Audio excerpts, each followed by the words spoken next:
સાંભળો છો, આજ સાંજે મને પકોડી ખાવા લઈ જશો? બે દરરોજ સાંજે તને પકોડી દેખાય છે. તમને રોજ વડાપાઉં દાબેલી નહીં દેખાતું? તો હું એમ જ કહું છું, વડાપાઉં દાબેલી ને એવું ખાને દરરોજ શું પકોડું ખાવાનું? તમારે મને આજ સાંજે પકોડી ખાવા લઈ જવાની છે કે નહીં? નહીતર હું જમવાનું નહીં બનાવું. જમવાના ને પકોડીને શું લેવા દેવા? બસ ના રાંધવાના બાના વધુ છું. ના રાંધવાના બાના એટલે સવાર સાંજ કોણ જમવાનું બનાવે છે? આખો દિવસ ઘરનું કામ કોણ કરે છે? તમારે મને પકોડી ખાવા લઈ જતા એ જોર આવે છે, તો અમને રાંધતા જોર ના આવે? પણ મેં તને ક્યાં પકડી રાખી છે? તું જઈને ખાઈ આવતી હોય તો.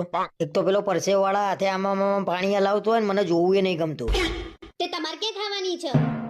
તમને મને પકોડી ખાવા લઈ જતા જોર આવે છે?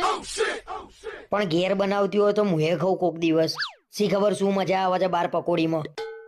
ઘરે હમણાં જ પકોડી બનાવી હતી, મજા નથી આવી, જોયું તું ને?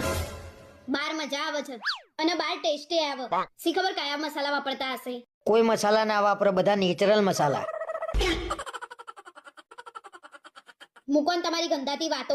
ઘણી જગ્યાએ સારી મળે છે અને બે ચાર જ એવા હોય તમારા જેવા ના આયા તો વગરના. આ બહેરાઓએ તો પકોડી પાછળ હાથ તાર વાર્યું છે, ગાંડી થઈ ગઈ છે બધી.